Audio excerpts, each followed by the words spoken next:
Hi everyone, I am Dr. Rani Samuel, clinical psychologist and author. Welcome to the A Time to Heal podcast. When I think about those two titles, being called a clinical psychologist and an author, I realize that those two titles happen in a very slow, intentional way. What do I mean by that? The process of writing and healing is an incredibly deliberate and painstakingly slow process.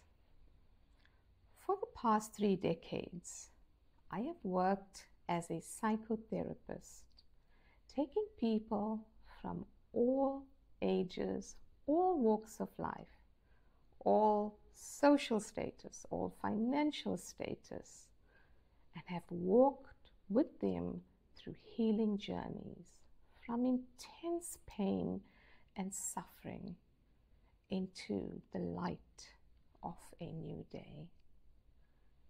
These journeys are very personal and they are very customized and require a high level of patience and endurance, not just on my part, but also on the part of the person sitting before me. When someone walks into my practice for the very first time, they are incredibly disorientated. They've just been devastated by some of the worst trauma and grief and devastation and desolation that anyone could go through. Very often they are neither eating, sleeping, or even have the lowest energy levels possible. Many are in physical pain because psychological distress in your mind will cause you to manifest it in your body. It is a time of great agony in spirit, soul, and body. And it is my honor to actually give them a safe space for the first time. Walking into a psychologist's office is like stepping into a portal. It's like opening a second world that is safe, that is a sanctuary, and it is a place without embarrassment, and it is a place without shame. However, there are no quick fixes when it comes to healing. There's no instant solutions.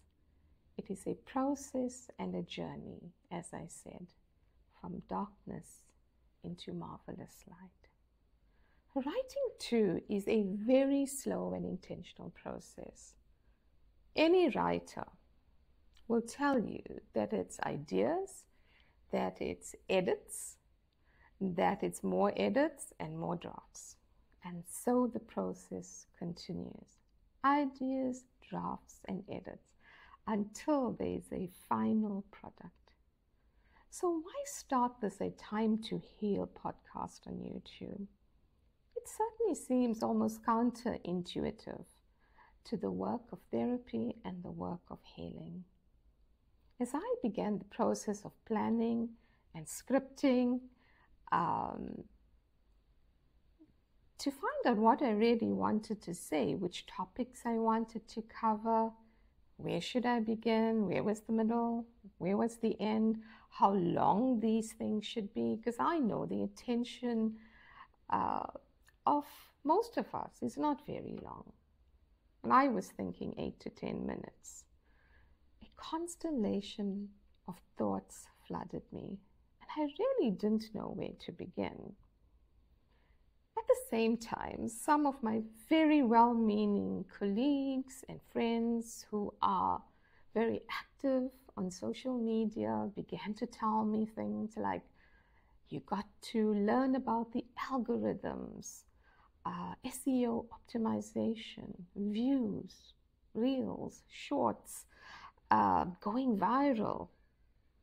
And I began to realize just how grateful I am for technical support who will take care of all of that. Because you see, I'm not really interested in those kind of words. That I want to bring a message of healing and hope to you. Focusing on those sorts of words puts a lot of performance pressure. You know, it's about looking at the next reel, counting the views. And when there's pressure to perform, the message will certainly get diluted. In my therapeutic practice, I have treated many social media influencers, as they are called, and I know the devastation it has caused to their mental health because they are in this continuous cycle of what should I do next? How can I promote this? What branding will align with me?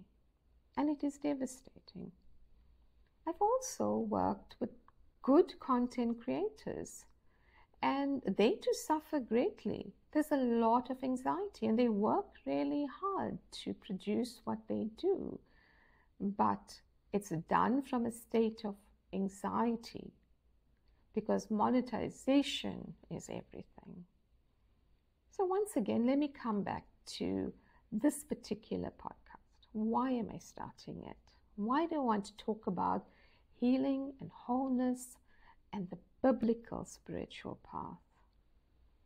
Let me tell you about a conversation that I had in 2017.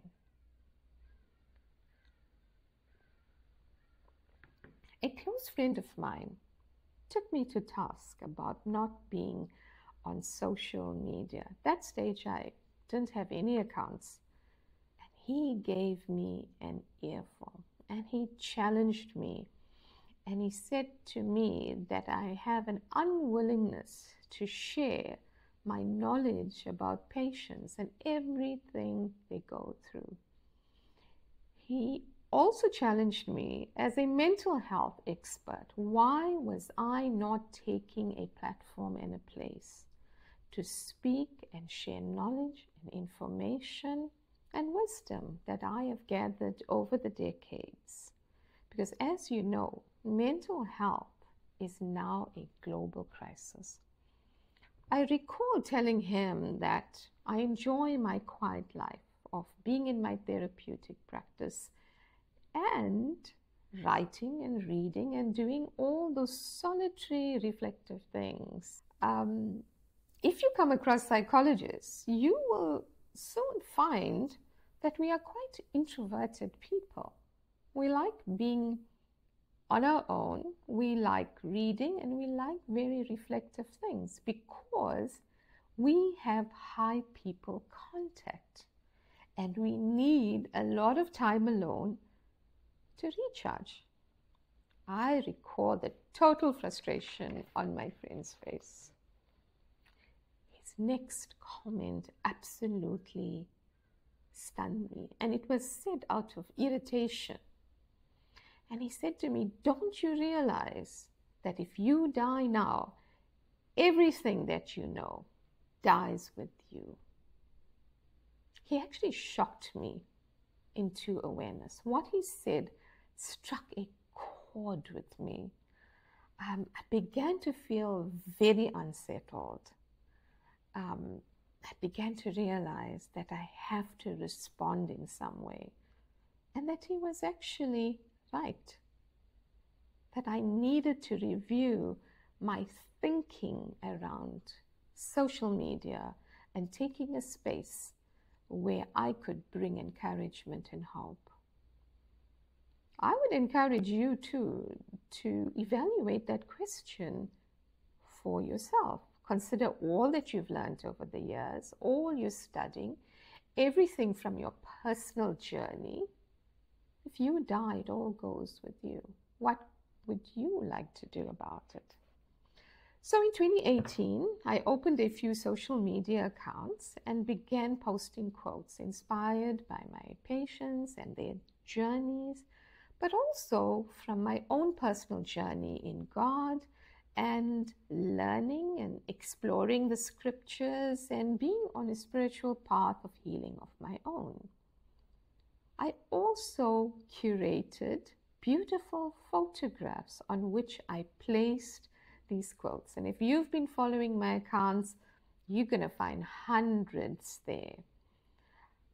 In the beginning, I thought perhaps 20 of my closest friends would actually view this platform.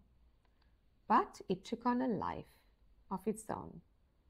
It began to reach a much wider audience. And then in 2020, we went into the COVID lockdown. And as you know, during that time, all of us spent lots and lots of hours online. And that's when these quotes became very important to people. It was liked and shared and read around the world, and people started responding to them. So this particular YouTube podcast that I am now embarking on is a continuation of that journey. Everything I do, whether it's writing books, newsletters, formulating a Udemy course, all of it is to be a watering hole, an oasis for you, to bring inspiration and comfort and healing and hope. It is an opportunity for you to evaluate where you are, to look at your life, to reflect and consider what could be your next step on your healing journey. It's not a substitute for seeing a professional, but it's certainly a catalyst for what your next step could be. You see, by now, I've literally treated thousands of patients with every conceivable diagnosis. It's become my expertise to take people on the most challenging and gruesome of healing journeys and to see how they overcome and come out on the other side. And it's my desire to share those lessons, to share the precious insights with you that perhaps could aid you as you journey forward in your own healing. The truth is, we all need healing. We need deeper and deeper levels of healing and wholeness. And no matter where you are right now, there could be hidden things from your past, from even when you were in your mother's womb, that require cleaning, that require wounds to be healed, and things settled once and for all. In addition to all this that I will share from my therapeutic practice, I will be sharing principles of biblical wisdom on healing and wholeness.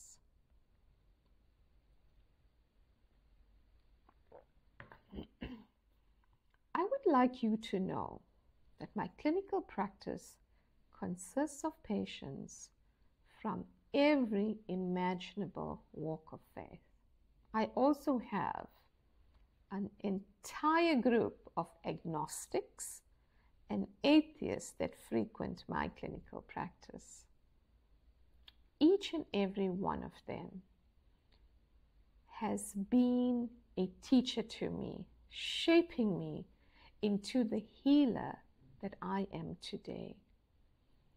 You see, one of my greatest lessons in walking this path for so many years is coming to realize that I am but an instrument, a channel, a conduit of God's work through me that comes to others. And the one thing that I've learned is that the mercy of God in the area of healing is for all humanity, Nobody is excluded because God loves people.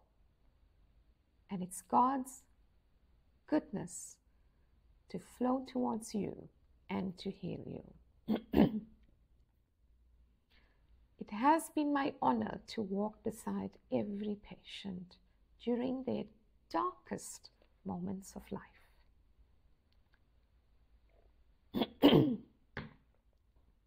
I have desired to be a lighthouse to them, because when they come to me, all they see is darkness, and they are sinking in it and falling apart. And in the darkness, there's the waves of the most terrible storm that you can imagine. You see, people are no longer dealing with one problem, but they have a multi-phase problem.